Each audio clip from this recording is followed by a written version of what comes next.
Hello. Hi, how are you? I'm fine. Today is October 21st, 2021, and today I'm speaking with Dr. Richard Palmer in his home here in Gainesville, Florida. Thank you very much for joining me today, Dr. Palmer. Well, I have anticipated this for quite some time now. Okay. And I'm looking forward to the next few interviews. Okay.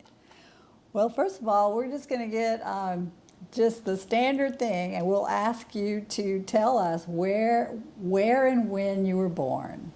I was born in, and I cannot tell you the street. I think it was, well, in Plant City, Florida, in November the 26th, in 1928. It was, you know, the Depression was there, but fortunately, my family, my dad had worked all his life from 14 on up. He left home and building railroad trestles, and as soon as he became of age, he signed up and became a railroad brakeman and moved up to finally being a conductor by the time I got up as an adult. So, and what was your father's name? My father's name was John Henry Palmer, the first. And I say the first because there's a whole line of, went up to, I think, we're up to 5 now. Okay. Well, now, can you tell us a little bit about his parents? Do you know anything about his parents? Well, his father came from New York. I don't know very much about him. His mother was a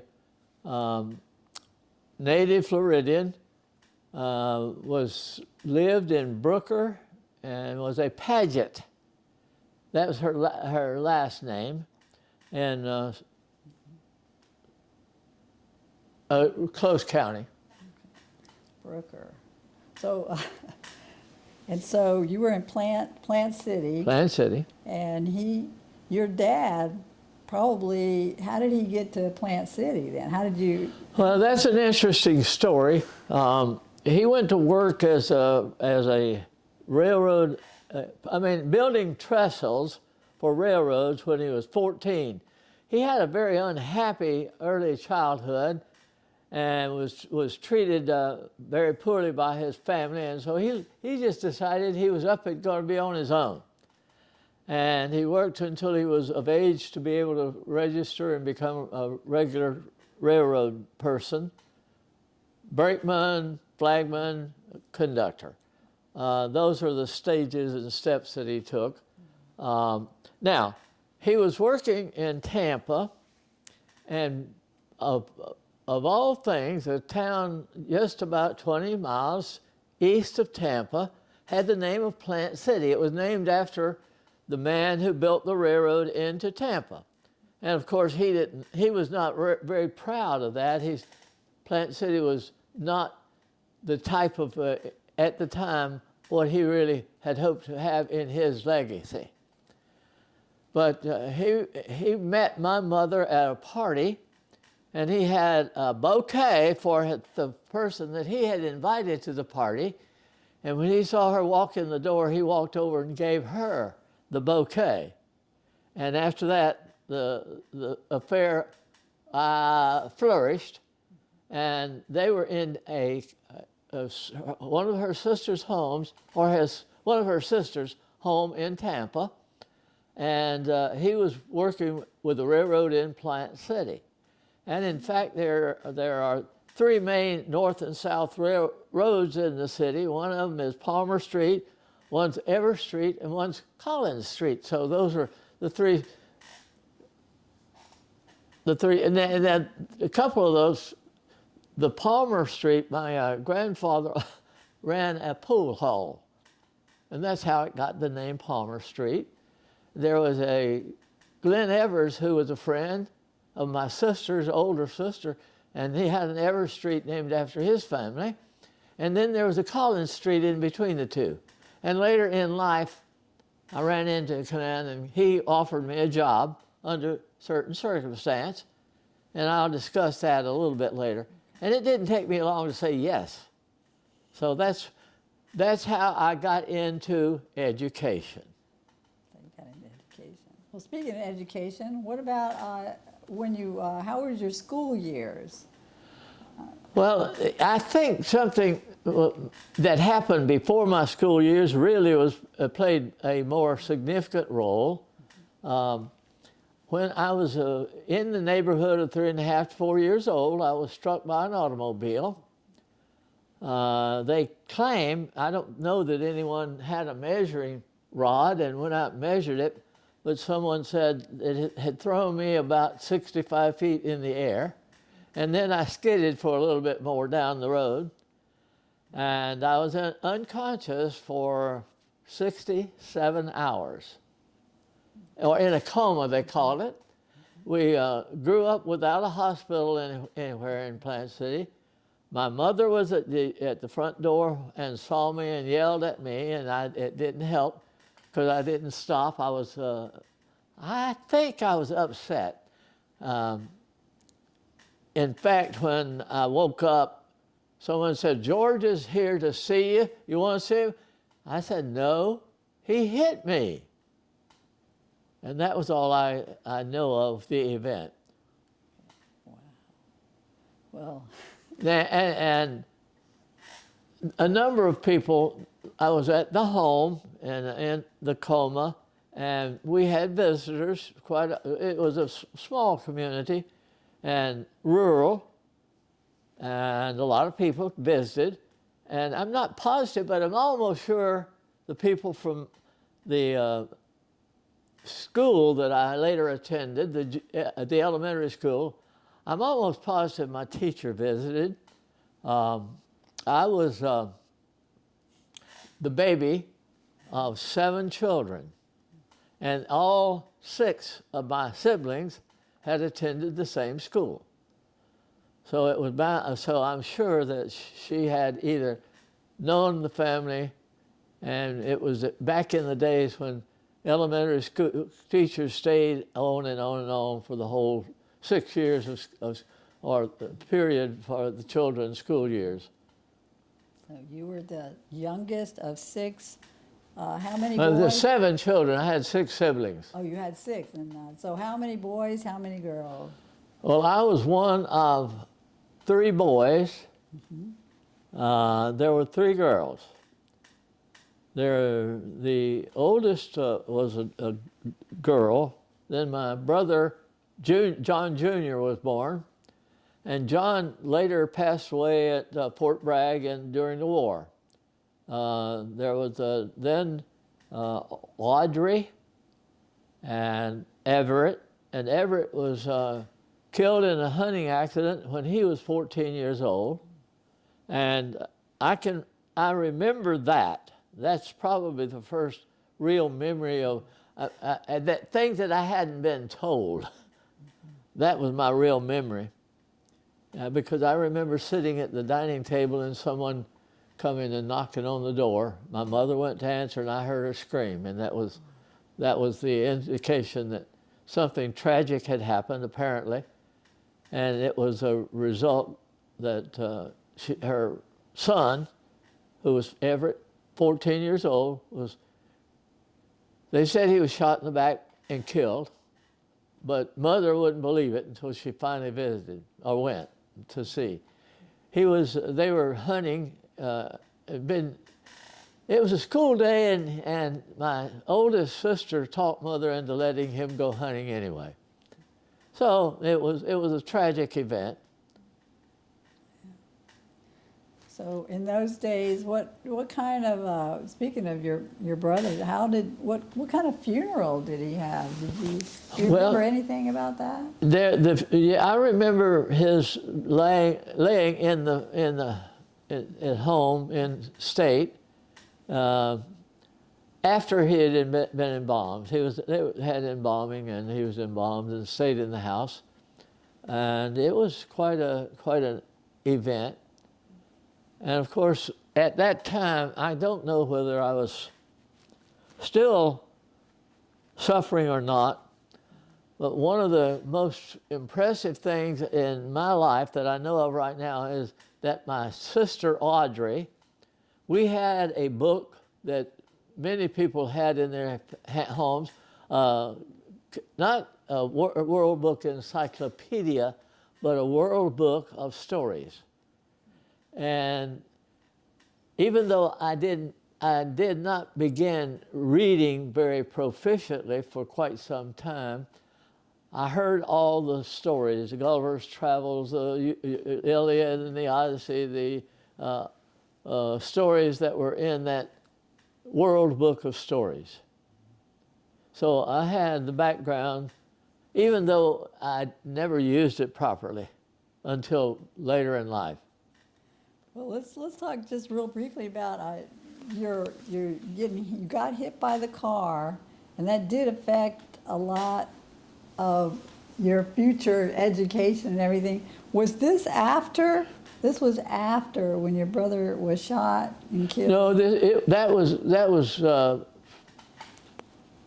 probably after he was shot. So after, okay. Yes. Mm-hmm. Okay. Even though I do remember that one incident sitting at the dinner table. It was so graphic. I remember that.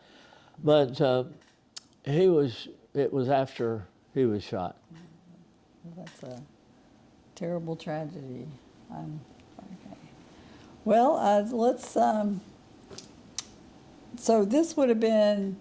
We're like in the early 30s. The early 30s, correct? 30s, yes. And so the Depression was really. Well, it was not. The Depression didn't take full force until in the 30s, early 30s. So it hit, and we went through it completely. But Dad always had a job. The thing that was interesting about that was that now the school that I attended had lack of two things, and I'll talk about that later. Did not have a library. It also did not have a lunchroom. So you had to go home for lunch. And so it was in walking distance. And many days I wouldn't go to school. I'd stop off in the park and play and come back to home when I saw the children coming out for lunch. And then as soon as I got through eating, I'd go back to the park. And I suspect that probably half of my school years in the first, sixth grade, I spent truant instead of, and the reason I sort of anticipate that they didn't care about it was that there was never any truant officer ever visited the family. And even in those days, they had truant officers. And there's a reason for that, right? What is the Well, reason? the reason for that was that I had, the family, of course, didn't have a great deal of money with that many children, and the Depression. And so we always had the free store. The free store was a commissary, like you hear about the people going to the commissary, and I had the impression it was all free because my dad was working. The only time that we got to go to the free store was when someone would let us go with them on the way to Tampa, and we'd go and Mother only signed a piece of paper, and we left. I never saw any money, so I got used to calling it the free store. And so the free store, by the by, there would be sometimes 2 weeks of a paycheck coming in, and maybe $20, because most of the money would be to take care of the family in the free store. And that was the thing about growing up. It was a period of time where I was not under any pressure for worried. I was never worried about food, and we lived in a comfortable small house.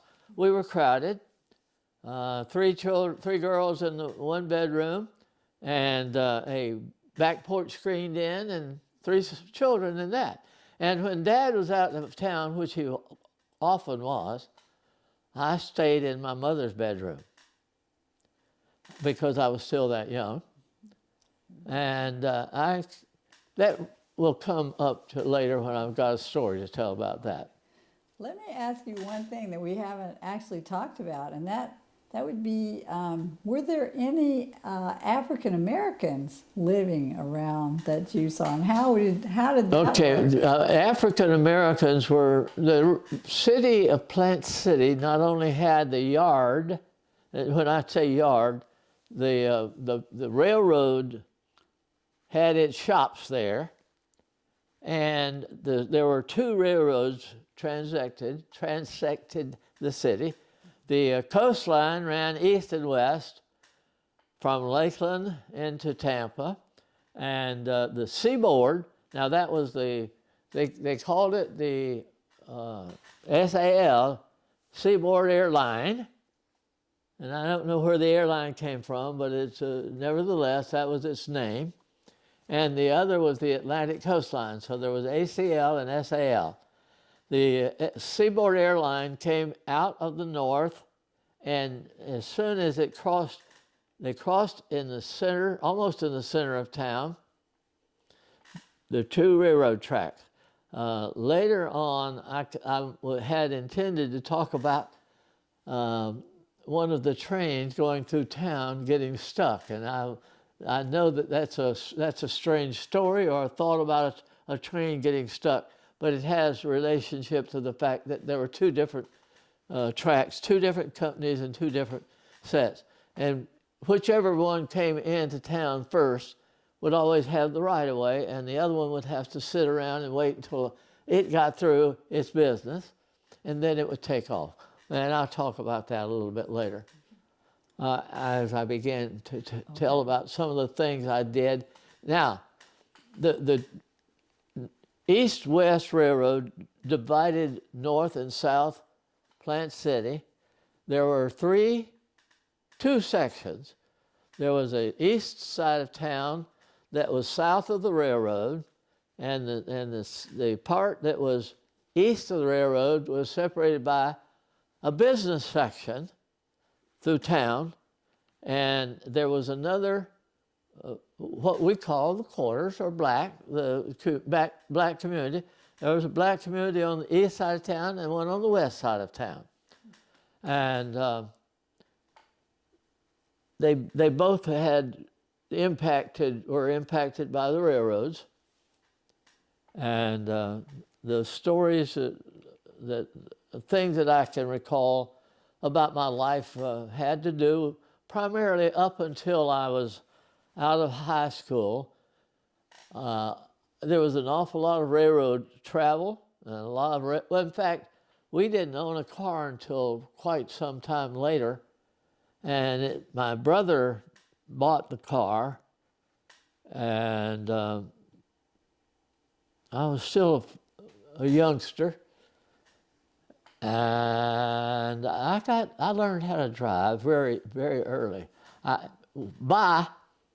He had parked the car in the front yard, and when he'd go ready to go to sleep, he'd say, "Go park the car," and I would get to drive the car to the backyard. Now, there are some interesting things that took place during that period of time that I want to cover after we get through with the introduction and the discussions. Okay. All right. Well, do you want to go ahead and talk about what you... What I want to talk about? Okay. Let's go ahead. Some of the things that happened to me were not unusual. One of the neighbors was a cousin to a movie star, Frances Langford, but her name was Jane. And in fact, Jane was my second trip through English in high school, because of the fact that when I first started school, I'm going to jump ahead just a moment. I'm going to jump ahead to just after I started school, I realized that there was a sort of a problem with one of my eyes, and we had not thought about it. I didn't have any concern, wasn't doing anything with special affair, but it turns out that I had amblyomyopia in my left eye, which meant that it was weak and the muscles were not coordinated.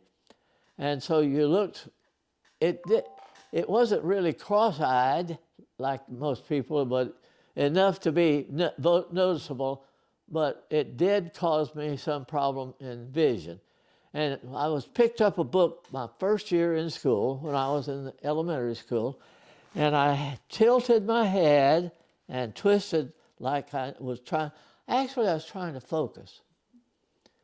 And I think the teacher went back to her book and wrote down there, "This child is brain damaged." And of course, I wasn't, I don't think. I may have been, but it didn't turn out that way. But all my elementary school, I didn't bother the teachers. I was a polite young lad, and they didn't bother me. That was double. In other words, we had a mutual agreement. Nor did I learn a great deal of studies.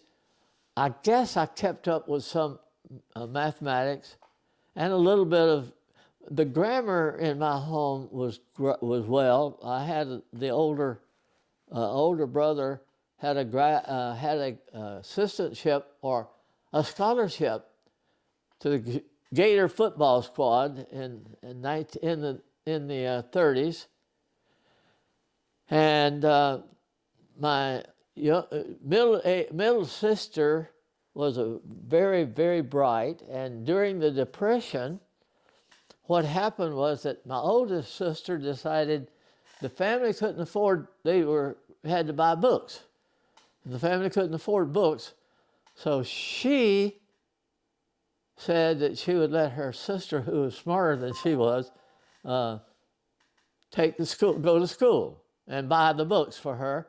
And so she dropped out of school, which meant that later on, when they asked her to teach, she didn't have a high school diploma, and went back to school part-time to get her degree. And she did. She wound up working as a professor at Florida Southern College. So it showed that there was a little bit of people that knew and they talked well. The grammar and proper English was used in the family. And so I didn't have any problem communicating that I know of. Now, back to some of the fun things. There were a number of events that took place. We did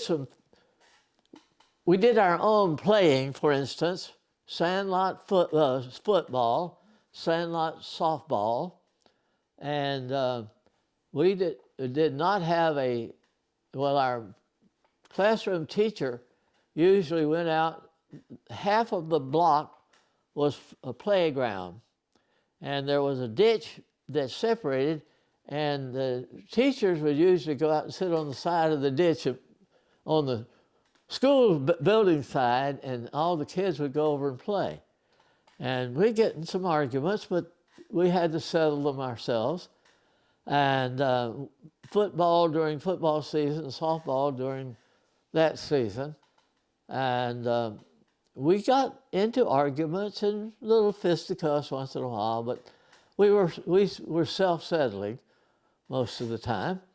Now, in that regard, the nighttime activities, we used to play cowboys and Indians. We made rubber guns. Now, a rubber gun, I don't know whether someone may say, a gun's made out of rubber? No. The guns were made out of wood, and they had both pistols and rifles.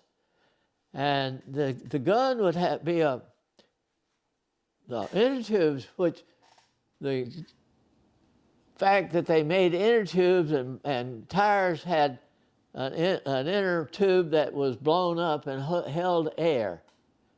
We are galvanized, and today there is no inner tube. And we would cut those inner tubes into thin strips and stretch them onto the gun. And at the back end, you'd have a pressed clothespin, and that would make your trigger. And we had a couple of people would have, there would be notches in your gun, and you could stretch your rubber band and get smaller inner tubes and make it harder to stretch to that, so that you'd flip it up with your thumb to shoot the people, and you wanted to have fun. Now, there was also the big long-barreled guns. We had the one-shot rubber band that would go all the way to the clothespin, and then there would be notches on the gun, and you'd bring the rubber back and slip it in. Now, some of them invented one, and they had a string that pulled up, and all those at one time would go off. If you were close enough, you could do a little bit of damage.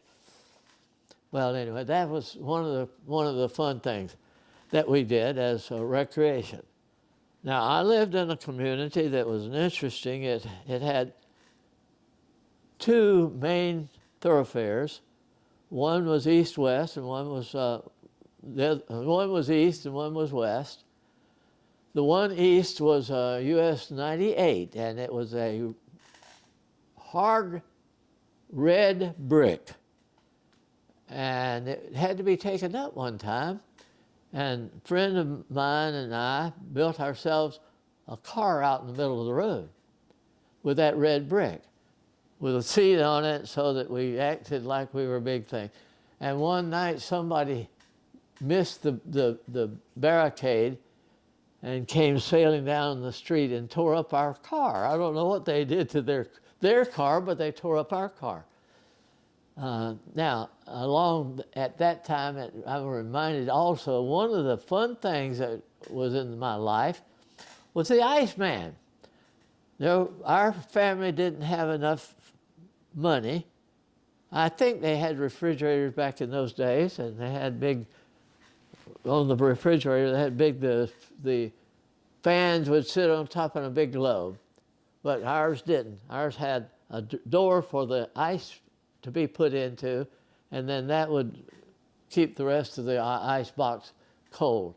But the Iceman would come by, and he would come with, I think they made 300-pound blocks of ice at the ice plant, but they scored it.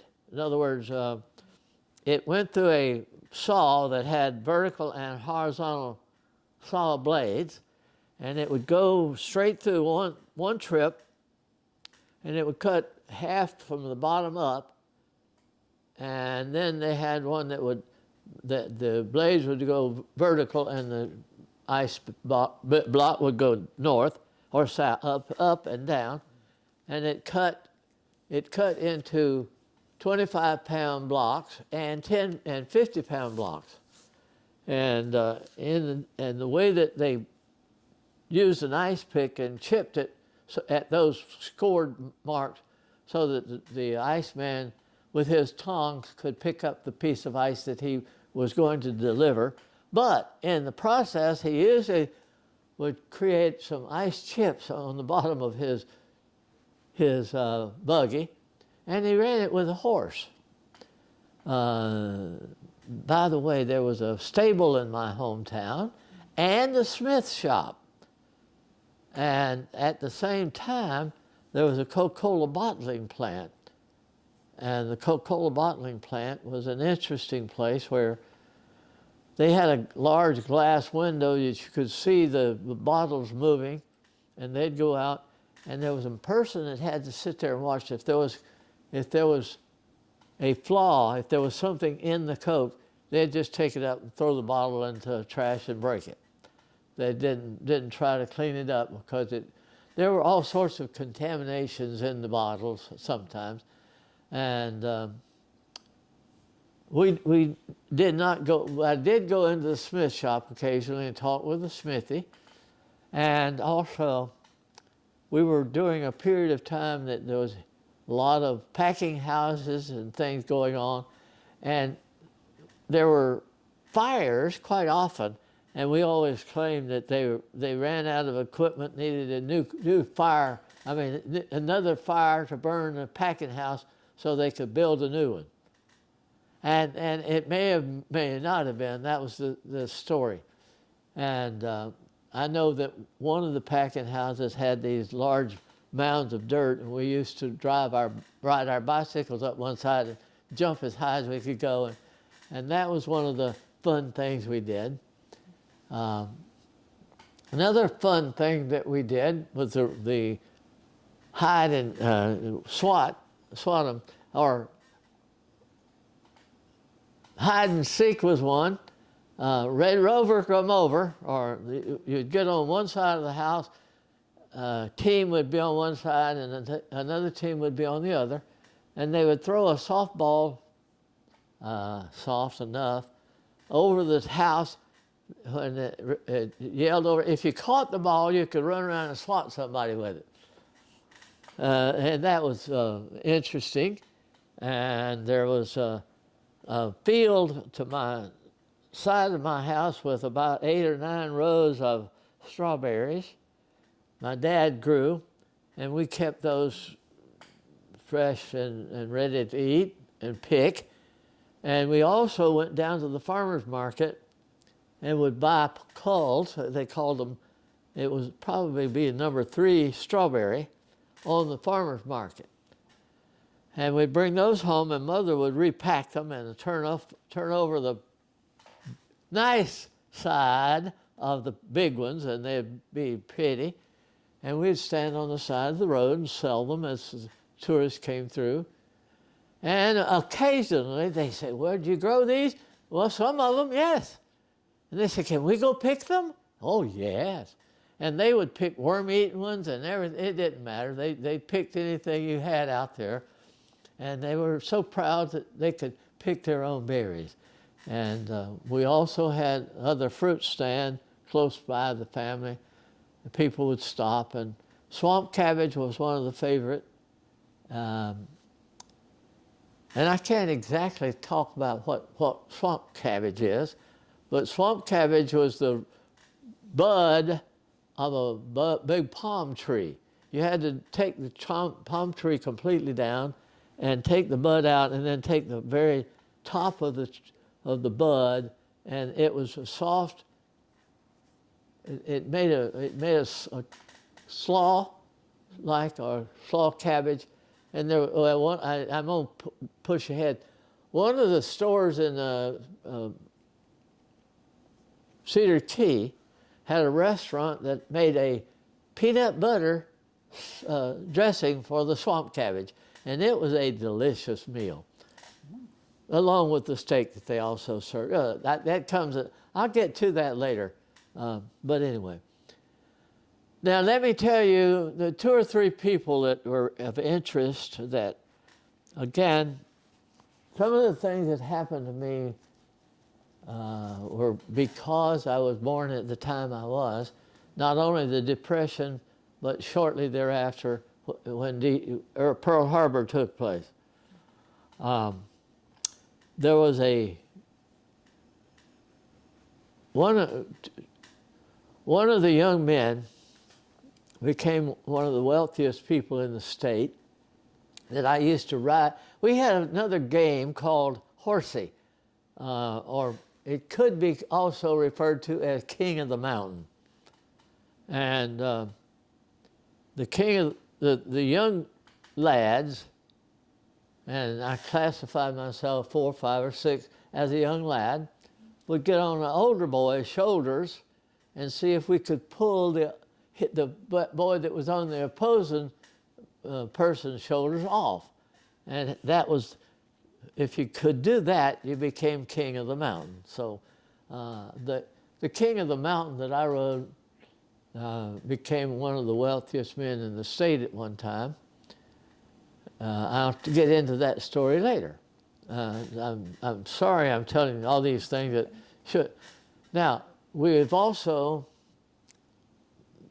sometime during my life there in Plant City, they had the event known as the Devil's Triangle in the Bermudas, in Bermuda, and they had about 6 aircraft disappear. And it's a very famous. We had a neighbor who had a greyhound dog, and he was on a paved street about 3 or 4 blocks away. Now, the reason I brought that up was we used roller skates. The roller skates were all metal. They had metal ball bearings. You wouldn't imagine a plastic roller skate, but today that's what they were made of. And his retired greyhound was big. He was big as we were almost. I used to grab his tail and he'd take us down the sidewalk as our machine. And you'd have to turn loose if you didn't want to get hurt going across the streets, because he was going too fast to maneuver across the intersection. And the reason I mentioned that, he was the pilot of one of those planes that disappeared. And that's another one of those events that took place in my childhood. Now, we also had a cable stretched from a very tall tree with a pipe around it. And if we climbed up the tree and you could slide down the slide, that was one of the fun things we would do. And it was about a block long. In terms of a block, I'm talking about a city block, not a county block. And interestingly enough, there were 3 blocks in my neighborhood that were paved north and south, and they were not paved east and west, just the north-south roads. Don't know why or how that happened, but I lived halfway between one of paved roads and one of dirt road. And occasionally, on the way to town, there would be some older African Americans that would come by. And that's my only contact, except we had a young lady that came and helped clean the house sometime. And my older brother used to joke with her quite a bit, and the boys the only reason that I didn't like those boys was that they were older, and when I was out there playing marbles, they won the game and carried all my marbles away. That was the only problem that I had with that, or the only contact that I had with that type of individual. There was, not too far, the railroad track was about a block and a half or maybe 2 from where I lived. And now, I'll get into that because the railroad played a very significant part in my life through my high school career, or at least up until sometime in the beginning of my high school.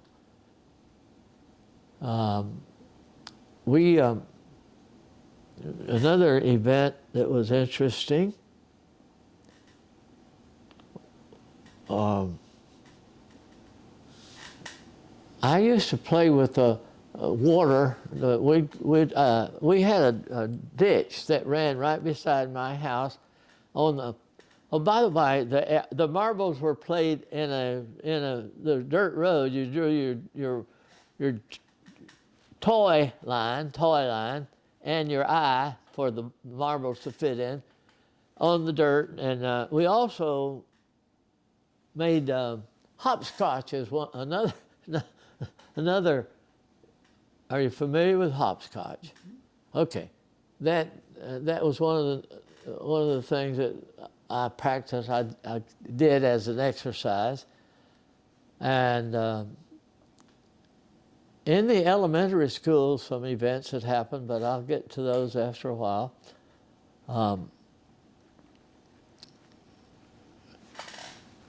The neighborhood, there was somehow or another, someone had built a tennis court, but it had been abandoned. It was made out of concrete. And we turned it into what we called the shinny court. Now, shinny was not what the normal, the people in the north play hockey on ice, and we played shinny on concrete. Now, the reason it was called shinny was that we didn't have regular pucks, nor did we have regular hockey sticks. Most of us would go into the hedges and dig out one of the large plants, and usually its roots would be configured to make a paddle out of. And you'd make your own stick. And we went to the neighboring filling station and got one of the oil cans. And oil cans used to be made out of metal, and we'd beat that into a small, what we called a puck. And the pucks, if they got lifted up with that stick and hit your shins, they left an impression. So that's why it got the nickname of shinny. And we had a point where the two roads, Reynolds and Baker Street, came to a point just at the end or the eastern side of Plant City. And by the by, the city father, sometime before I became too old, this told the railroad they didn't like that greasy, smoky shop, and they had to leave Plant City. Now, they already had a Y. Now, a Y is not a Y at all. It's a three-sided triangle with curves in it, and they call it a Y. I'm not sure exactly where you got the word Y, but you could turn the train around on the three curves. You take it through the Y on one of the angles, and then back up around the other curve and past that, and then go back through it, headed the other way. That was the way you turn. And we had one Y in Plant City right at the railroad station, and so the railroad would go out of Plant City two ways. It went toward Bartow or the center part of the state one way, and the other way it turned right and went to Tampa. And the Y was right smack, almost right in the middle of town. And there was a bakery on that street. And I remember the bakery because turkeys were never cooked at home. Very few people ever cooked turkeys at home. They would carry them prepared with stuffing and carry them to a bakery. And the bakery would bake them, and you'd have to go down and pick them up. Anyway, that's the way people had turkey dinners for Thanksgiving when I was a youngster. And when the turkey burned, when the bakery burned, we didn't have turkey for several Thanksgivings. Okay, I'm getting off my story, but I guess it's still there. And I'm just telling you some of the things that I did when I was growing up, and the events that happened. Our community did not have a sewer treatment plant. There was, if you're familiar with the term cesspool, we had two cesspools, one on each side, on the east side and the west side of town. And the one on the east side of town emptied into a ditch and flowed south. I'm not sure why it flowed south, but that's the way it flowed. So And this is for the whole town? Was a cesspool that... the cesspool, there were whole- two cesspools, one on the east side of town, one on the west side of town. And a large canal that handled the cesspool, and it diagonally cut through the city park. And I'm going to tell this right now, but the cesspool is it's an above ground septic tank. If you're now from, septic tanks have a form of life that don't go in the oxygen. See, I don't know how I got to be old and I thought there was only one form of life, and that was on the oxygen cycle. You breathe oxygen and give off carbon dioxide. But there are animals that live on other things. There's an animal that lives that's called an anaerobe. And I was always told in that anaerobe meant limited oxygen. It meant no oxygen. And they breathe in ammonia gas and give off natural gas. And in fact, the city, and I'm getting out of my story right now, but the city of Atlanta from the early 1900s for as long as 20 to 30 years ran all of their electrical equipment on natural gas developed anaerobically with the sewer plants all over the place. That got out of context, but that's all right. I'll tell a story once in a while that jumps into a different future. And the anaerobe is done the same way in septic tanks and in cesspools. Now, a cesspool is a very large, and it usually is above ground. It has a flowing supply of water, but there are still chambers in there, and there's a slow period that allows any solids to finally settle, and then the anaerobes digest it. But if it rains heavily and the sewer line and the water and the storm sewer in Plant City and the regular sewerage were collected by the same pipe, so when it rained heavily, the cesspool didn't have settling time, and many times it flowed such that through the canal there would be 2 or 3 feet of water flowing in the canal. And we children used to swim in it. And of course, everyone said, well, how have I been so healthy? And I said, well, I was exposed to everything the city had at one time in my life, so I have antibodies already there. I'm not sure that's the truth, but anyway, sounds like a good story. The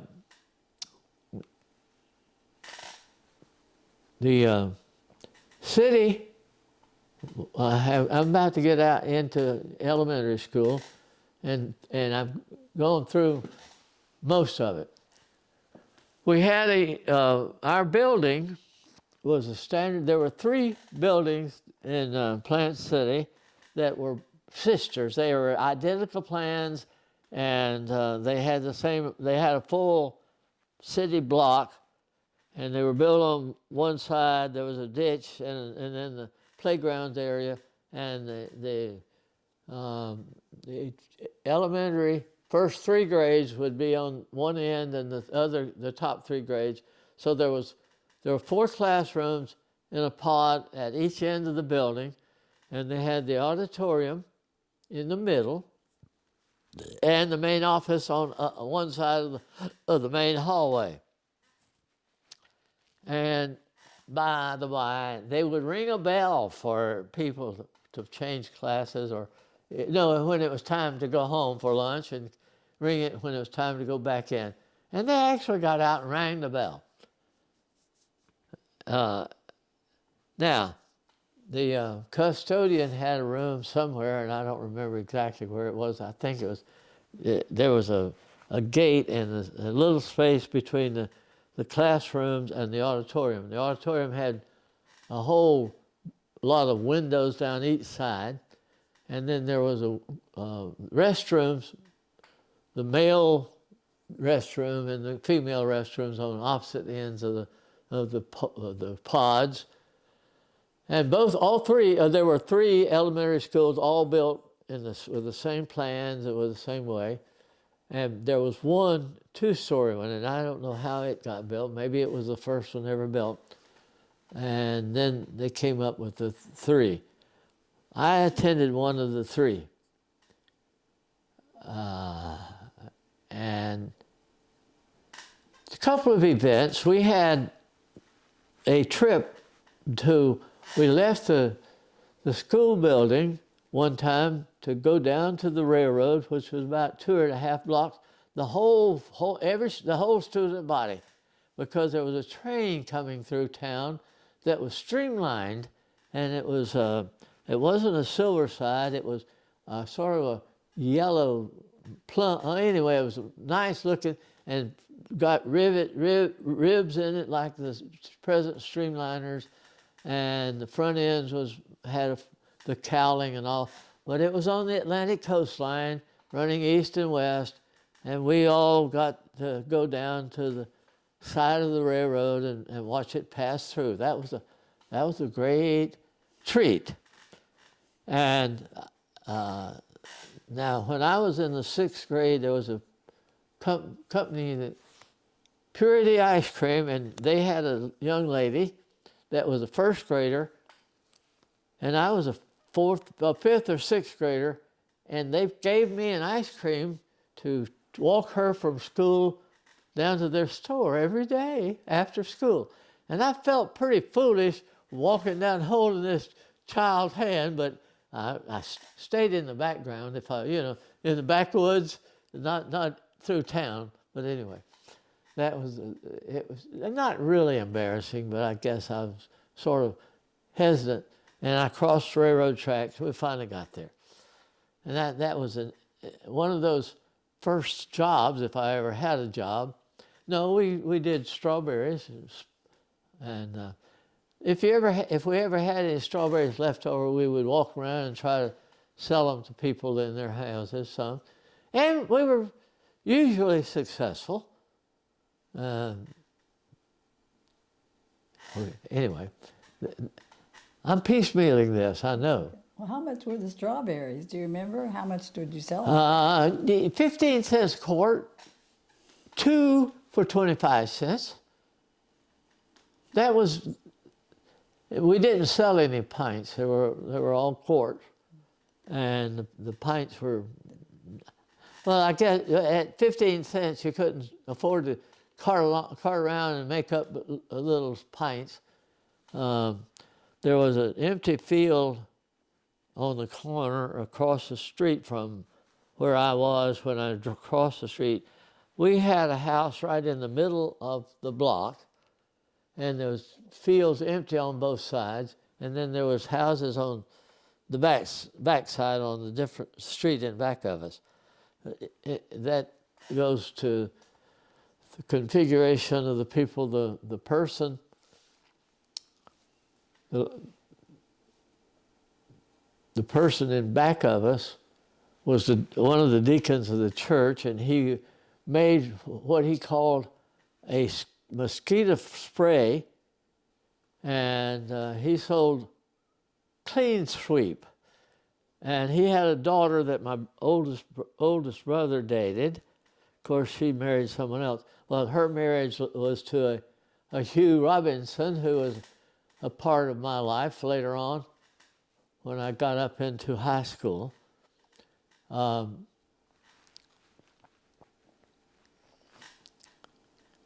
trying to go through some of the things that the telephone company they came in and about on the side of the railroad track, and I never really quite understood. they built a tall tower, and they had men going up and down the tower, and the railroad itself had a line beside it. Railroads communicated with telegraphy. They telegraphed everyone from train to train, from town to town. They would have a person that would sit there at the telegraph, and he would get this message, and they had what they called the staff looked like a large 9, thin. It wasn't bamboo, but it was thin like that, and they made a 9 out of it and tied it. And so the engineer reached out and put his arm out, and the 9 would be placed over his arm. His message would be tied on it, so that he knew what was going to happen between Plant City and Tampa, or between Plant City and Dade City. And then the conductor would have one also, and the engineer would drop the one that he had, and the conductor would drop the one that he had at the station where the man was there to hold it. That was the way they communicated, and they were communicating by telegraphy in the station. So that was they didn't have walkie-talkies back in those days, or cell phones, and that was their method of communication. Which makes me go, I'm going to give you out of the story. This is out of context, but I'll put it in there anyway, since I'm on that subject. We had a little station about 4 miles north of Plant City known as Knight's Station. And the train during the winter season was also handled Railway Express. Now, there is no such thing as Railway Express now. It's Federal X, Federal Express. But back in those days, they had the box car had a little compartment like the baggage car. Now, some of the box cars had half of the car would be a baggage car, and then the rest of it would be an express car. The front half would be, okay. Anyway, people were shipping things all the time by Railway Express, and when the trains would come into Plant City, the midnight train particularly, that was the one that shipped the Railway Express. Reason for that, of course, the ones that came through in the daylight were priority, and they got to pass other trains that would go in siding, so that we only had a one rail train track at the time. And I don't know whether there are 2 rails or not anymore. I think it's still single rail. Most of the Florida rail is.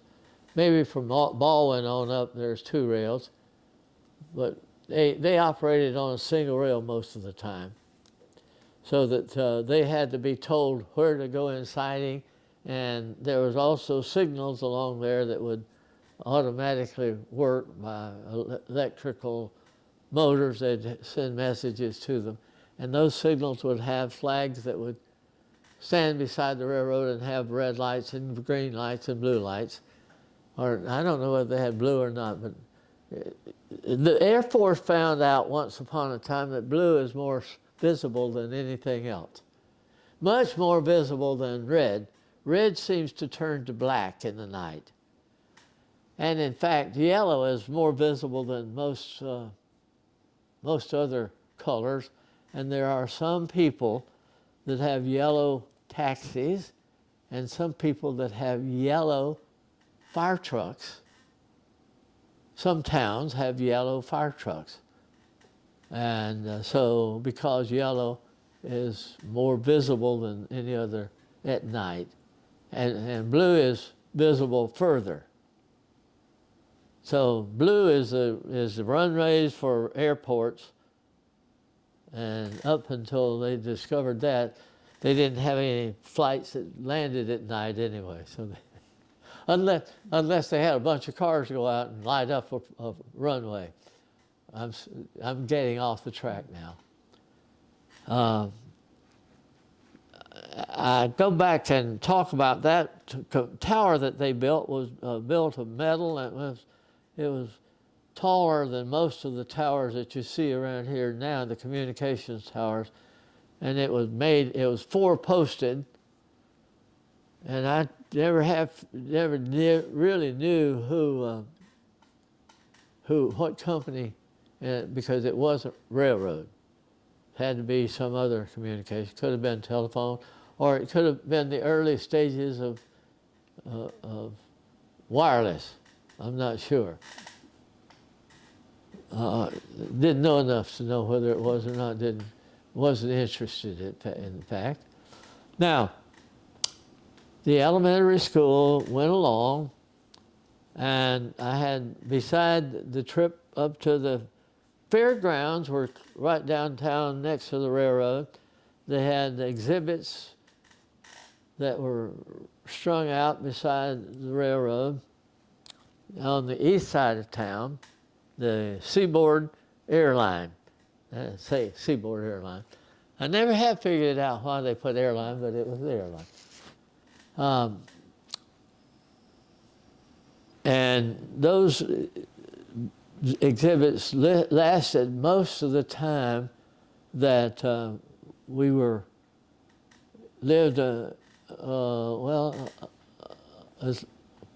until I got out of junior high school, I think, because I remember we moved from east side to west side somewhere in the early high school period. And there was, across the two roads, and the bridge across the Baker Street was red brick, like everything, and you really didn't see it because it was off to the side. The bridge across Reynolds Street was a concrete bridge, and you hardly knew it was there. And in fact, there was a store on the south side of the street that was built across the bridge, across the water, and the canal flowed under it. And then the railroad also had horizontal that ran east and west drainage fields, but there was two deep, probably 12 feet deep. Now 12's a pretty deep field, but it would be well above my head if I was in the bottom of it. One east, and one that flowed north, and one that flowed south. The one on the east side flowed south, the one flowed north, was on the other side. And when we moved to the north, to the west side of town, our house actually was right smack dab on the bank of the West Side Canal. And no, it wasn't, sorry. I built a house on it, but anyway, that's another story. Am I making sense with this story? But isn't that canal, you say that's where the cesspool was, or no? The canal? The canal. What kind of water? Was it fresh water in that canal? Or? Rainwater, drainage, just drainage. Well, the one that was on the west side wound up as a contributor to Lake Thanodosasa, which was 12 to 15 miles northwest. And I don't know, the one on the east side, it flowed down to the railroad, and I guess it must have come to the west side, down the railroad tracks, and then went north. I do know that there was they moved just somewhere in the neighborhood of my junior high school, they moved the farmer's market out to quite a way out west, and the canal that ran away from it ran heavily with stuff from the freezer plant, from the orange plant, and it ran 3 feet deep with a heavy flow. And so it was flowing all the time.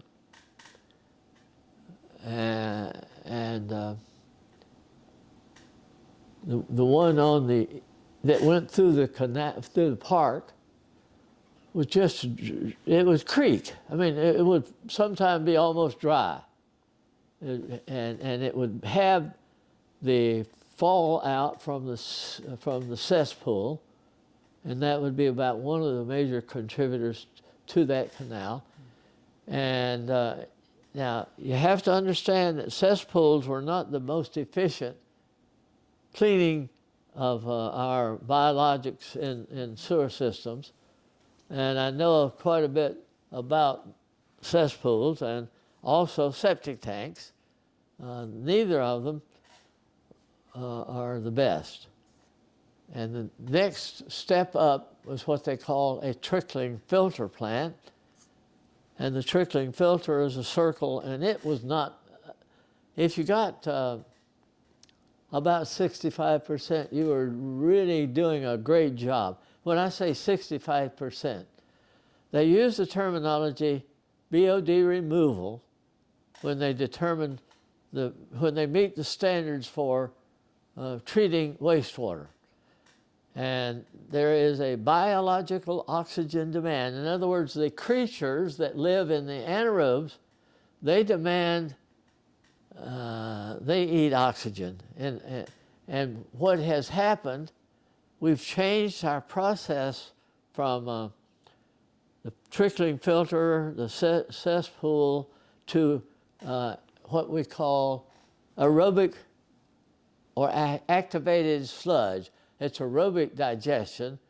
We put an awful lot of oxygen and keep it stirred up to digest the waste in our wastewater today. And so it's got more oxygen than you need. But anyway, when you treat it, there's still some waste that has biology in it. And you measure it by, you gather a gallon of water that you've treated, you've run it through your process, and you've done everything you can do to it, and then it flows out. And you take a gallon of that and set it on a shelf. You measure the amount of oxygen in it, and next day, 24 hours later, you measure the amount of oxygen still in it. And if it has removed 90% of the oxygen is gone, it means that it has had 90% of the biological oxygen demand has been removed. Because if it's still 10%, there's still 10%. You haven't completely made it pure water. Now, there's another process called water treatment is another process from wastewater. You could take that and run it through a water treatment plant and create drinking water. And in fact, some plants are that sophisticated, and the operator will take people in and show how it goes in, and he'll offer them a glass of water out of a spigot. And they won't drink it. Naturally, he will sit there and drink it and show them that it has been treated properly. Well, anyway, that goes on and on. I still wouldn't drink it. Just the thought. You can take everything out of it but the thought. Okay, we're digressing a little bit, but that's all right, it's right, is it not? Okay. We had a young man one day cut our flagpole rope. And when they found out who it was, when I was growing up, And I happened to have been in the principal's office, the principal's class. The principal she had an office, but she was also a teacher. And she taught second grade. And in our classroom, we had a cloakroom. It was apparently designed by someone in the North, because you came in to the classroom and immediately turned into the cloakroom, and you took your coat off and hung it up and came out the other end and went in and sat down. And she took that child into the cloakroom and gave him a whipping. And I'll guarantee you there's not any child in our school that was going to cut a rope again. Anyway, the cloakroom served a purpose. And it was, I'm sure, then I taught in that same school, but I was in a portable, so I didn't have a cloakroom. And that was when portables began being used quite often. And we finally are about to do away with them, only we still have a few. We passed a bill, an education bill later. I'll get to that. I'm trying to go back through and be sure that the couple of important things that happened. The location of the canals were significant, and we did not have a sewer line and a water line or a storm sewer. Both sewage and stormwater flowed through the same pipe. And at every intersection, there was a little cup in the middle of the road, underneath one of those things, that if there was anything real heavy, water, if it's flowing fast enough, has enough force to move things. It can roll it sometimes, tumble it through, and other things. And there was also a little bit of a thing. And the custodian for the city, or the caretaker for the city, had a long pole, and he'd come by and he'd lift up the lid on each of those manholes, and he'd dip whatever was in that little cup there and get it off to the side of the road, and the garbage man would come along and pick it up with a truck. So that was the way that they handled the water and sewer lines. Stormwater. That's my life. And I think that I'm not sure. I'm sure life wasn't as pure. Life purity wasn't the main thing, and we were as well kept as we could be. But when the cesspool had a lot of stormwater go in it, it didn't leave much time. Some of that stuff was coming right back, run right through the park, and we were swimming in it. There was a swing and a seesaw and a merry-go-round in the park, and then a bandstand. And the bandstand had, I guess they had a few concerts, but I don't remember very many concerts because Plant City was not big enough to really have that much of an interest. And it took a while to build us out that far north. It was 2 blocks from the main road north in the town, and so it didn't get a lot of traffic. And now the railroad was also right there, and the railroad yard was about 1.5 blocks out of town, and it ran probably about 20 or more rails side by side, 20 double rails, so that you could park. They parked hundreds of boxcars there, and they would have to switch them. They'd have to move them in and out. So they'd take a line of boxcars down beside the packing plant, and then they would move them out when they were loaded and take them off, sit there, take their engine and come back and bring some empty cars back and put them in place. That was one of the jobs my dad would have sometimes during the wintertime, so he was home some of the time, but not, it was not always. He had one that was a Boca Grande return. It left Tampa and went around the bay and all the way down to Boca Grande. Now, no, that's not right. Can't do that. Oh, it would go all the way around on the way to St. Petersburg. But Boca Grande, you go different. You'd have to go down out 6 Mile Creek, probably, which they called it. It's about where US 80 or 30, well, there was a state highway that ran north and south, and there was a railroad track. No, the railroad track was on 22nd Street. How come I can't remember that? The railroad track was on 22nd Street in Tampa, or in Ebo City.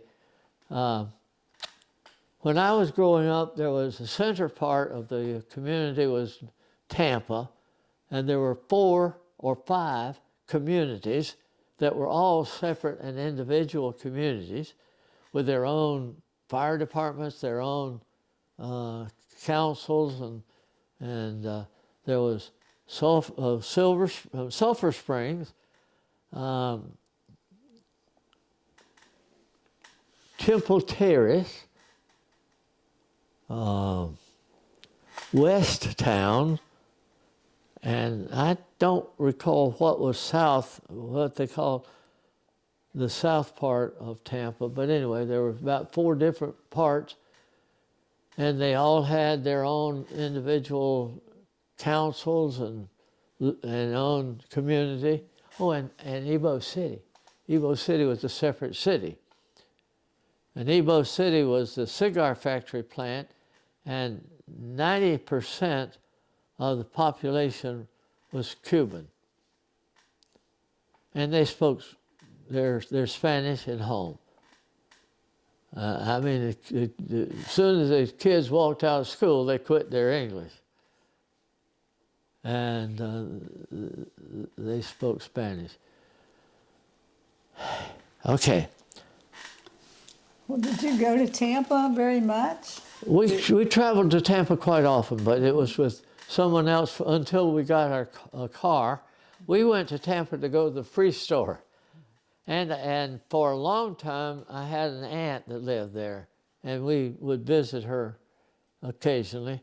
And one of her sisters and another aunt, that aunt lived in Tampa. She lived on the border between Tampa and Westtown, western Tampa. And her sister had developed stomach cancer, and she finally died at that home. And we'd go quite often over there after we had visited or either before or after. I'm not sure. It was all before most of the time. We'd go to the free store, and we often shopped in downtown Tampa. Because the stores in Plant City were all, they were second class type, that you couldn't, and I don't mean that we were fancy or anything like that, but if you wanted to, the Moss Brothers did not have a store in Plant City. There was a Moss Brothers about 3 stories, and they had a parking garage there and an escalator up to the 3rd floor. And I just loved to get it going, ride that escalator. That was one of my favorite things to do as a child, as a youngster. That was another one of the events that took place when I was in elementary school. I think by the time I got to junior high school, that was sort of left out. The railroad played a very, very significant part in my growing up. We would go from Plant City to Oldsmar. Now, Oldsmar is on the north side of the bay, Tampa Bay. And Oldsmar, there's a horse track now, and I think it hadn't been there. It's been there quite a while, but long, it was well after we used to go. But we went to Oldsmar, and someone from Tarpon Springs, no, it was Wall Springs, I'm sorry, would come and pick us up at Oldsmar, because Oldsmar was the closest we could get on the train. And that was always a midnight train because we couldn't ride. That was a second-class train. And we rode the train to Oldsmar. And there were times when we'd have to get out and flag it down at night when it was on the way back home. You have to be sure to get a lantern so you can tell him to stop by going horizontal. And the leave is either this way or a circle.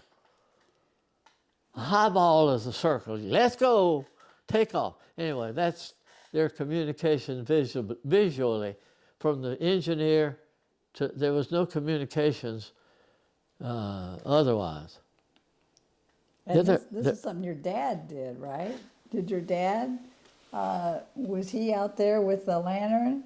He could. Sometimes, but sometimes he didn't go on the trip with us because he was working and couldn't take the time off. So everyone used the train? Was that how you? Well, not all people, just my family. Because your dad was. We had a free pass. Now, the coastline gave people 2 passes, but they had to request them. But we had a family pass, and we could ride the train anywhere we wanted. If we got anything past the Seaboard Railroad, which went to Richmond, Virginia, we had to get a special order, and we could get 2 of those. Now, I got to get to the junior high school before I can tell you a trip that we took to New York on the train. And oh, by the way, yeah, they had what they referred to as the hoodlum. It was a bug, and it had a driver's conductor and an engineer seat on both ends. And you could the seats would the back that you leaned against would go over if you were in Jacksonville, and it would go this way if you were coming to Tampa. And it was just one little, looked about the size of a trolley car, but it was all self-contained. And it was it would make a round trip once every day. And that was another train that we used quite often. My father, they had a place in Baldwin. That's where a lot of the trainmen. They had a big shop out. That's where all the railroad shops was in Baldwin and not in Jacksonville. Jacksonville, in fact, they usually backed the train into downtown to the main shop, the main depot in Jacksonville, and then took it back out, headed out, and they would make the Y in Baldwin and back in, and then come out. And they occasionally, they made the Y in Tampa also. The coastline had a line that went down to the west side of Tampa, and it went down not Main Street, but at the bottom end of the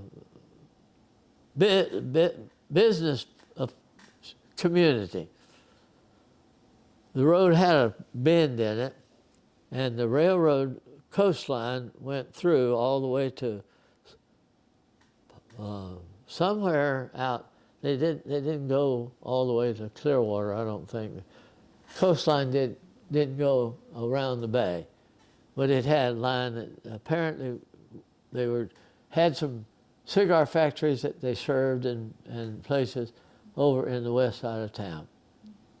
So they went, they had one train, and they didn't run as many rails into Tampa. There were about 5 or 6 rails that the Seaboard ran into Tampa because they had trains going south and north at the same time, and east. And they had trains that would sit there for several hours just waiting until it had for its turnaround. And anyway, the depot was a pretty sizable for the size of the town, and but it still hasn't grown. It's still there.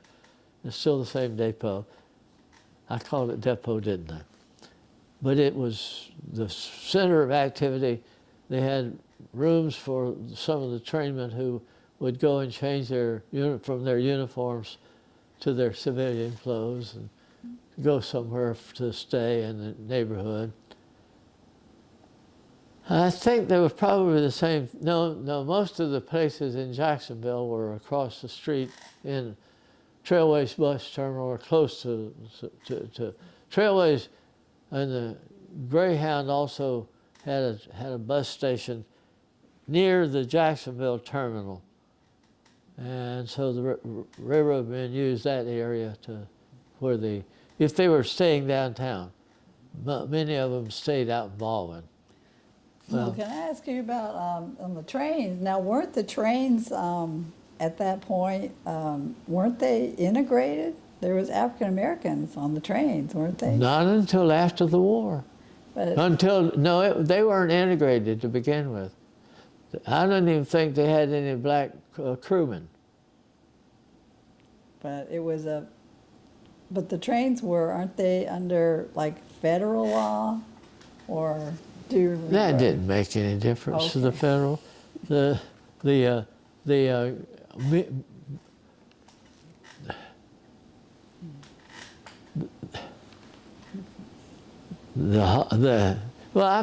got a term there that I was going. What was the act I was going to tell you about? Yeah, the Morel Act. The Morel Act. Okay. Okay. The Morel Act was not passed until 1862. They tried it earlier, and the northern people wanted to get it done. The southerners did not. Well, the reason for it was that I used to, and then I changed my terminology, I used to say it was the dumbing down of higher education, because the Morel Act actually created land-grant colleges. And the land grant was primarily an agricultural school and mechanical, A&M. The only A&M that I know of that has been integrated all along was Texas A&M, and I think it was because there weren't that many blacks in Texas. I don't know why, but they just didn't have that many out there, I guess. I think cows were widespread, and you didn't have a lot of people. So they didn't have many cowboys that were really, although they called the black cowboys buffalo soldiers during the war. That was a different name because they looked like buffaloes riding the horses. That was what the Indians called them anyway.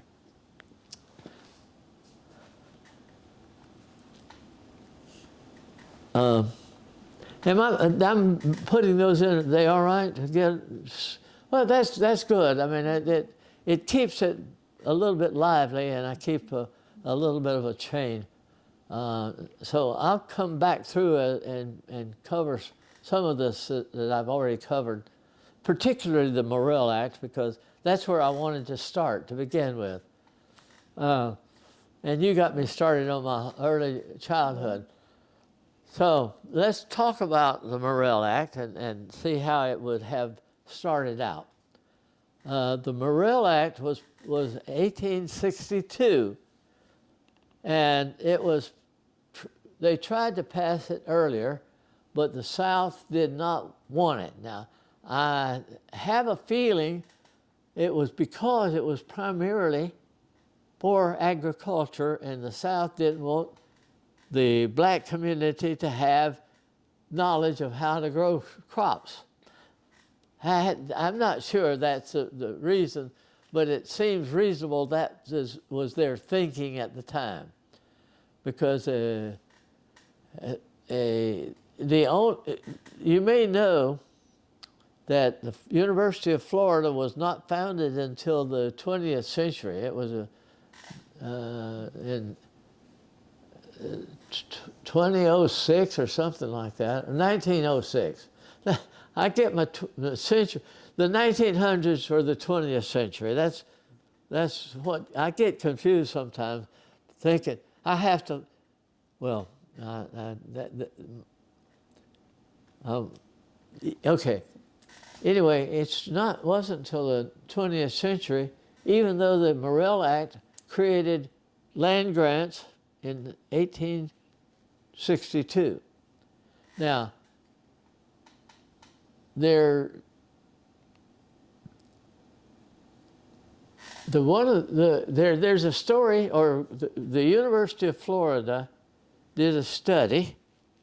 They spent $1 million on trying to figure out how to make Gainesville grow in the way that the academic community would love it as a community. And they spent $1 million, and one of the things that they found out, that the size of the University of Florida perimeter is big enough to put the city of Boston in. And that's one of those things, that's how big the University of Florida is. And it's one of the main things that happened.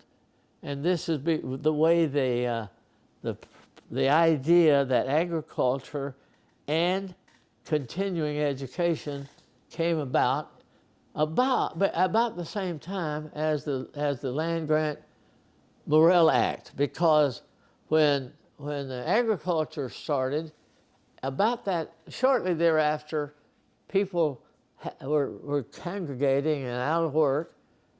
And in fact, in the late 1800s, they had some depression eras, and they started of what they called it's a private group, church-related cataguas, which were almost like campgrounds, and they were educational programs. And when the agricultural department, they called it general extension, somebody came up with the fact that the other side of education needs the same field of general extension, so they called it general education, or general extension. It was ag extension and general extension. And I'm not sure they both came at the same time, but they came pretty close together.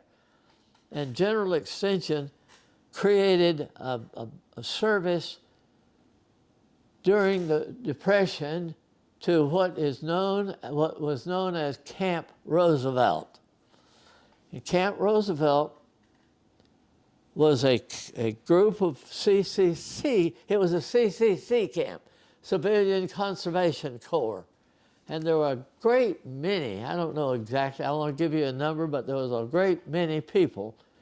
And the thing that happened at the same time was that people began to become more and more aware of the need for cleanliness in their water and wastewater. And the very reason that the University of Florida was located, a land grant school, the reason it was located here was the city of Gainesville offered to give the university all the water that it wanted for free. They had a water resource that is still there, known as Boulware Springs. And all they were doing was taking the pure water out of the spring, as pure as it could be, and pumping it through the pipes to the people of Gainesville. Now, whether it was pure enough to drink or not, nobody knew. And somewhere along the line, they began investigating the possibility of it having some possibility related to the illnesses people had of having contamination in the water supply. And they came up with the idea that they needed to treat it with chlorine, or chlorine. Excuse me, I'm using a wrong term there. Chlorine. And nobody at that time even, well, Florida, the vast amount, at least down to Miami, almost to the end of the state, is on the top of one of the largest aquifers in the United States. There are two main aquifers, or however you pronounce it, and Florida is one of the two. And it's a massive amount of water, and most communities in Florida use the aquifer. They drill their well 2,000 and 3,000 feet sometimes to tap into the aquifer and pump the water straight into the city. And we were using Boulware Springs without having to drill the wells, but the wells. If you start pumping stuff back into the well, you're contaminating the aquifer. So they were very cautious of keeping the well waters pure and doing more testing, and they found that they needed to keep it sterilized with chlorine. And the pumps were, the city was drilling a well down to the aquifer and distributing that water. And in Plant City, they were pouring water out of the aquifer without any testing, and someone tested it and decided it needed to be sterilized. And they told the pump man, he was running the well, had a big tower up there with a big tank of water filled with it, and letting the water pressure in the tank keep the pressure in the system. They had to put chlorine, keep a chlorine residual, and they didn't have the foggiest idea. So they came to the University of Florida and they found Dr. Black. Dr. Black was one of the leading chemists at the university at the time to help them learn how to chlorinate water and keep a chlorine residual. And Dr. Black was a chemist and was not in water distribution at all. He was into chlorination and sterilization. And he had enough business from teaching to form a firm, and it was known as Black, Crow, and Eisness. And Dr. Crow and Dr. Eisness were students of Dr. Black. And he formed the firm, and then that firm was bought later on. It was bought after I moved up here, no, it was before I moved up here, but somewhere in the 40s probably, by CH2M Hill. And CH2M Hill bought Black, Crow, and Eisness. Now the idea was that CH2M Hill was a operations firm. they did the process of treatment and the process of sewage and water treatment, and black Crow-Anisis was a. No, I'm being wrong. H2M Hill were physical plant. They built the plants, and black Crow-Anisis were the process engineers. In other words, the treatment section was what black Crow-Anisis specialized in, and so they became a very powerful and large community program, and they had a big engineering firm here in Gainesville known as CH2M Hill. And then, as black Crow-Anisis, and CH2M Hill from California was builders, and they wanted to expand, and they found the best processing company that they could find, engineering firm, and bought black Crow-Anisis.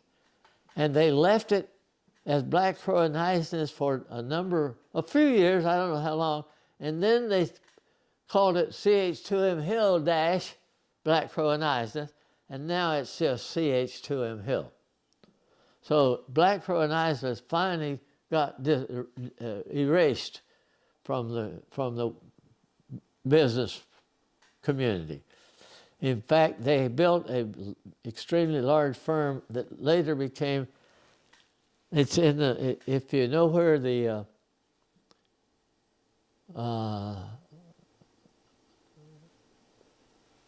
hotel is, back of Red Lobster. There's a big place that used to be, that became a jewelry plant factory. It called itself a jewelry plant, but it also sold vacuum cleaners and sold all sorts of things like that. It was very big, but they bought black Crow-Anisis, who had an engineering firm down there, and CH2M Hill finally got big enough, they built another one, and that was sold to the firm that sold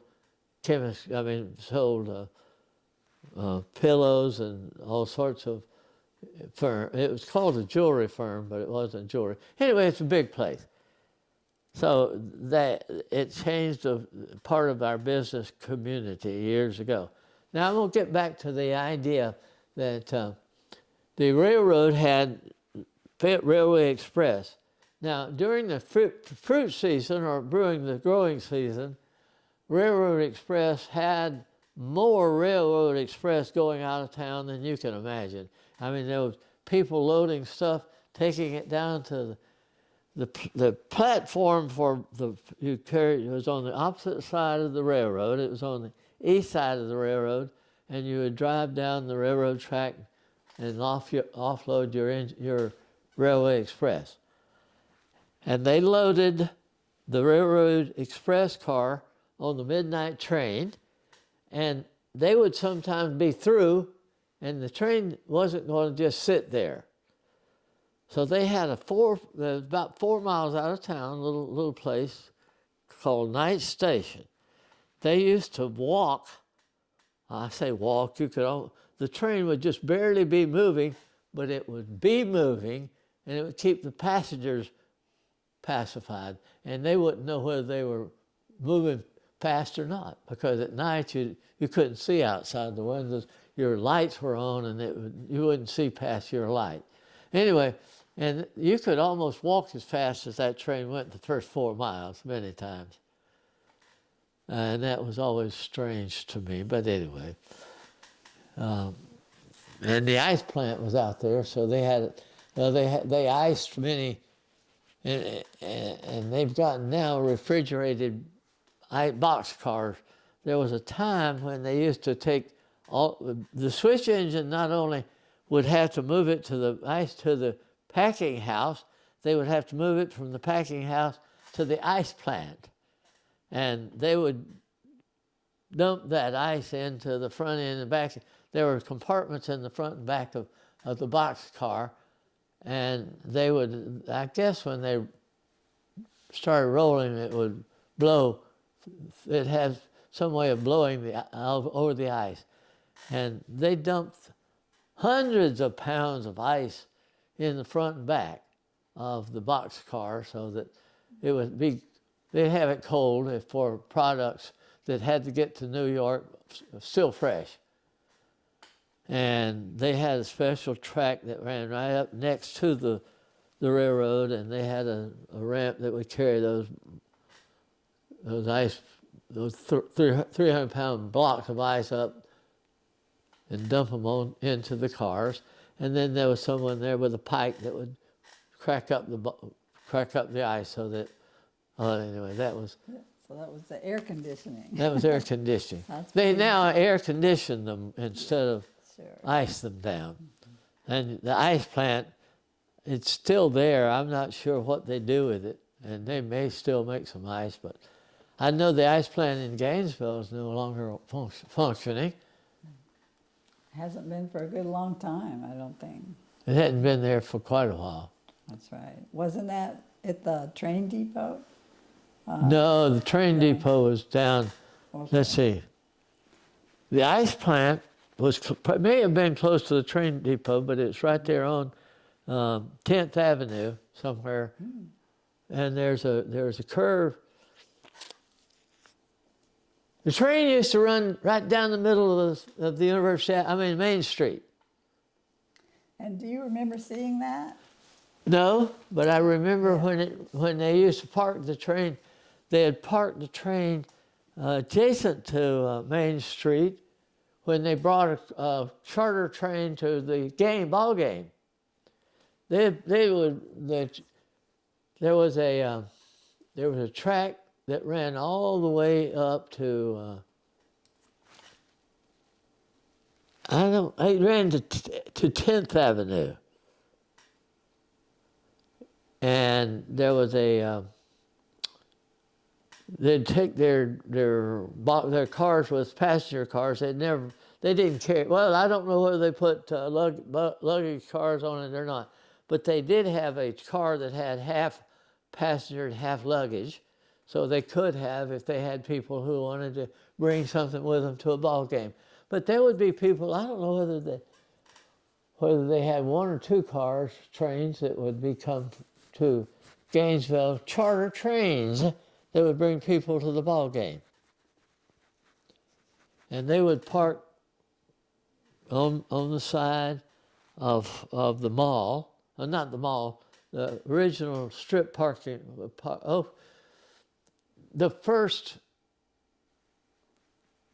Publix first started. You know where I'm talking? Okay, when you go out Main Street, there's a little jog from Main Street to 10th Avenue. You know, you make almost an S. Just above 10th Avenue was where the shopping center was. That was a strip mall. In other words, not a mall like you didn't go inside the building to go to the store.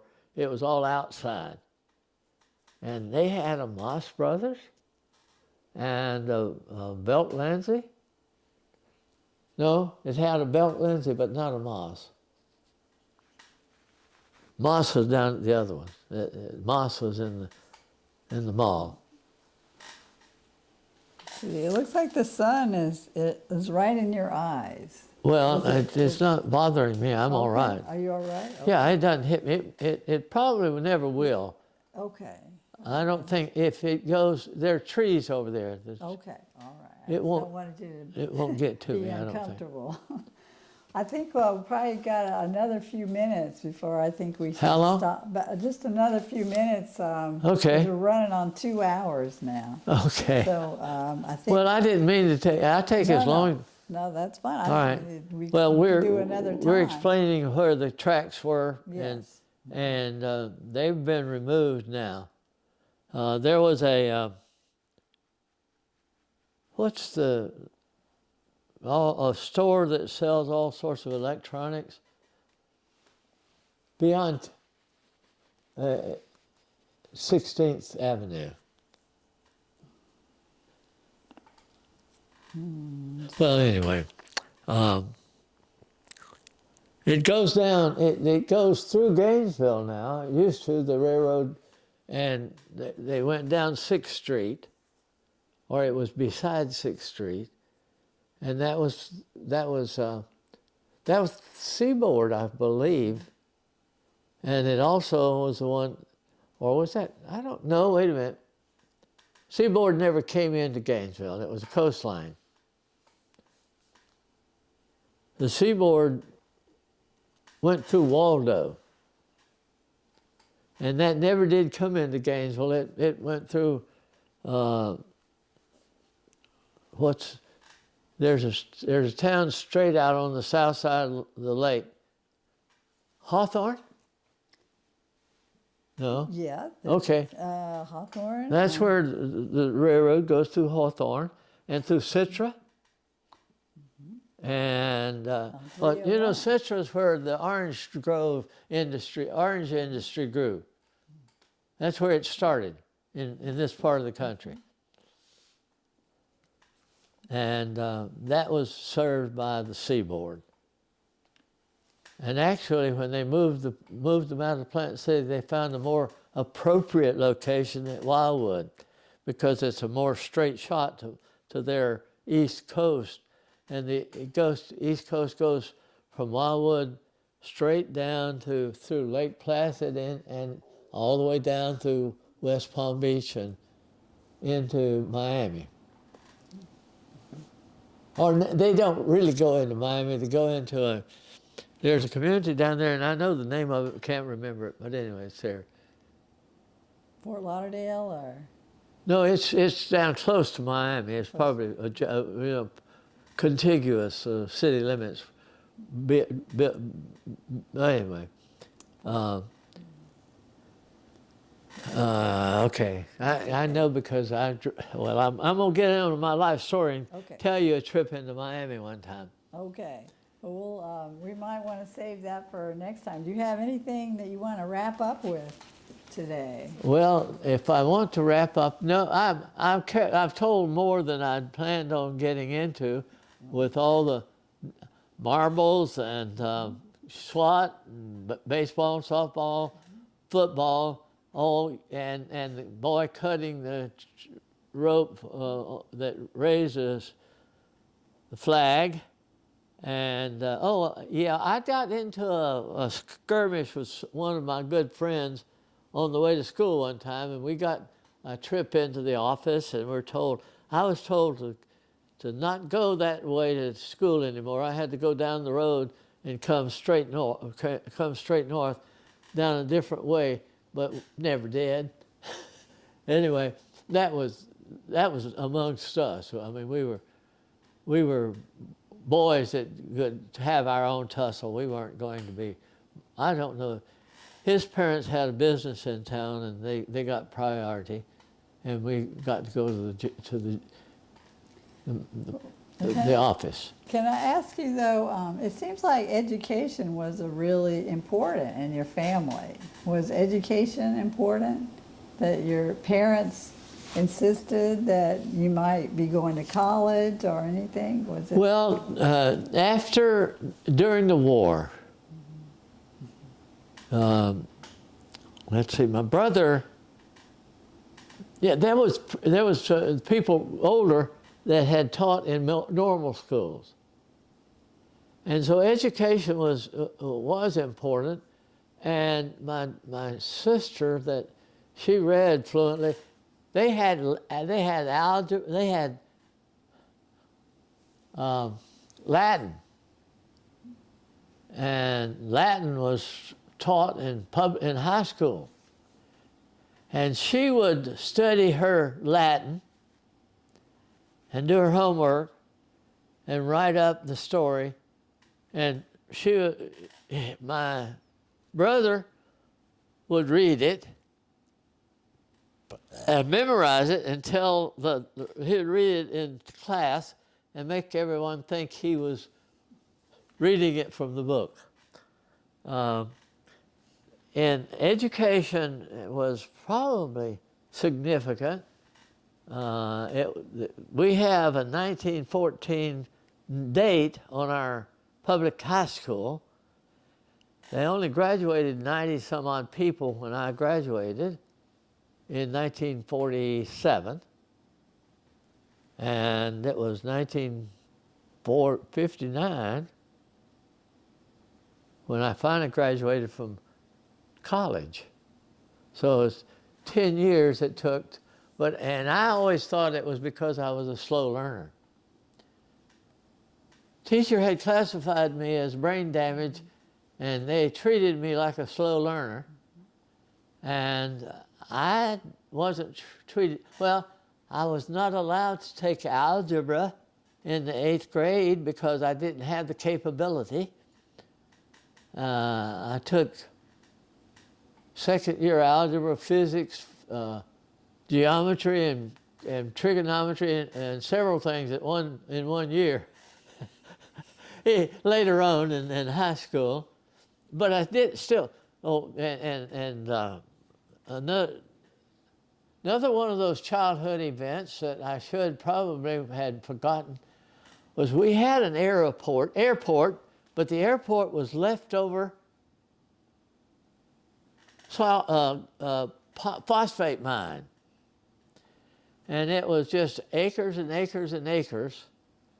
And this Ford Trimotor came out there one time and offered to take people around the town, one trip around. And my daddy had enough money. We didn't have enough money to buy food, but he had enough money to get, and he got on that plane, and that was the biggest plane I've ever seen. It was the Ford Trimotor. And it was all steel and all 3 engines and all big thing. And we waved at him goodbye. And the Trimotor came back to Gainesville Airport one time. No, it came to, it wasn't Gainesville. It did. Anyway, my son carried me out, and the kids went with us, or his children. And we drove out and parked and got out, and I walked. I said, "Where is it? Where's that plane?" He says, "You're looking straight at it." It looked so small, it looked so tiny compared to what you see today. And the Trimotors are massive planes. You know, today's, I remember seeing the governor that ran for president after Roosevelt came to Gainesville in a Trimotor jet plane, and he had to empty the tanks in Titusville because they couldn't land with that much fuel on the short runway that we had here. Well, anyway, that's filling in. We watched and waited, and there was acres and acres of land out there, and it was this way and that way. And we used to go out there and ride and drove up some of the hills. And I had a buddy, this was in high school, whose father had somehow or another got able to buy him a used Jeep from the surplus. And we used to take our girlfriends out there and run up and down the hills to scare them so that they'd hug us and all that. But anyway, that was a funness. And I'll talk about the junior high school trip when I come back. And that one trip was worth talking about, I thought. And we waited and watched this plane land, and it had circled one trip. And it was still big when it came back. Okay, so we'll come back to another trip on an airplane. Now, and I hadn't gotten there yet, but and I also used Chautauqua. Chautauqua, yes. Chautauquas. Mm-hmm. That was a a private group. It was a church, I think, related, and they had short programs, and they would plan 24 hours for, it was a week long or maybe 2 weeks, and they were educating people. And it was what we today call university continuing education.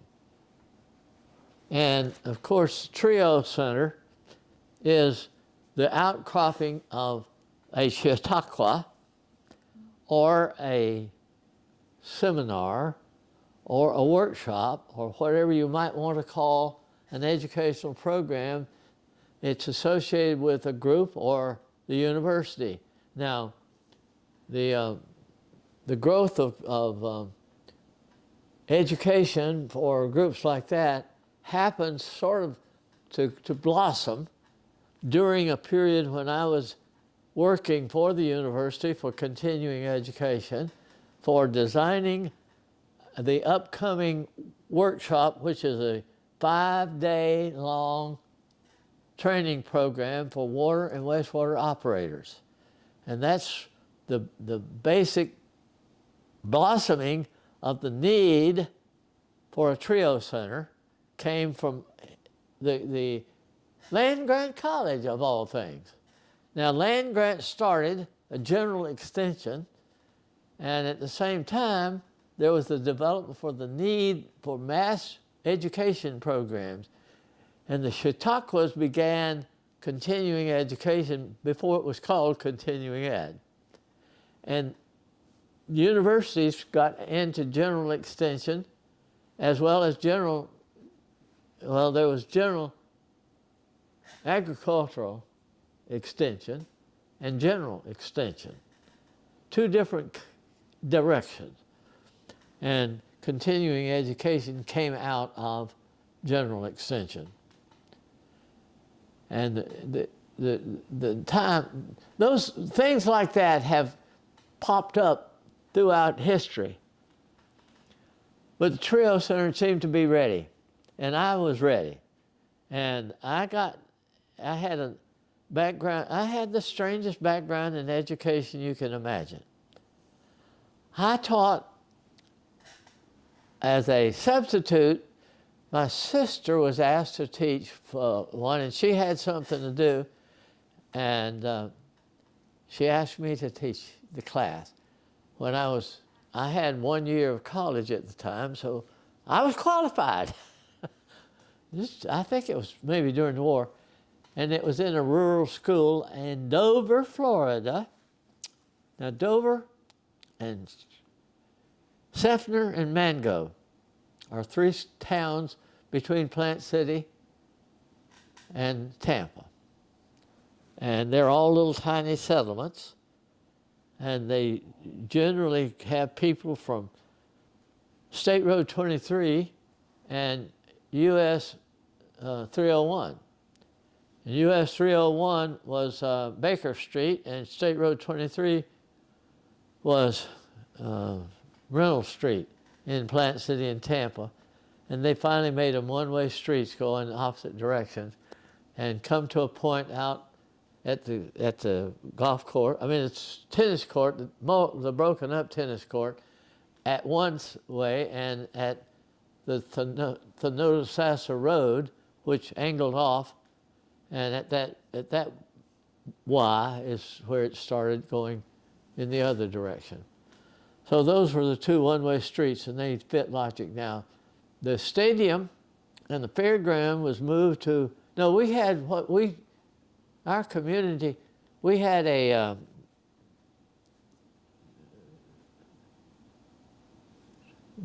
don't remember, the Little League football, they call the minor leagues, okay, minor league, Buffalo Bisons did their summer training in Plant City. And we had a 20-acre field. And Plant City used the slogan, the world's largest wooden enclosure. And it was completely wooded, wooden wall, about 10 or 12 feet tall. They had a baseball stadium, a softball stadium, and a football field, and a clubhouse at the football field, and football bleachers. Then they built another bleacher for football. The baseball stadium died. But anyway, I'm going to get to that when I get there in my trip through the world. And I've got a couple of long trips on the railroad that I need to cover, and I will. We will definitely do that. Well, I hope I'm not boring, and I hope I'm not. This is fascinating. I hope I'm not off track. No, it's all really. I mean, your memory and your detail are really. Well, it's something, and the I'm not being photographed now. Okay, let's go ahead and stop. So I'm going to say thank you very much, Dr. Palmer, and we will pick this up another time. Oh, so I was being photographed all that time.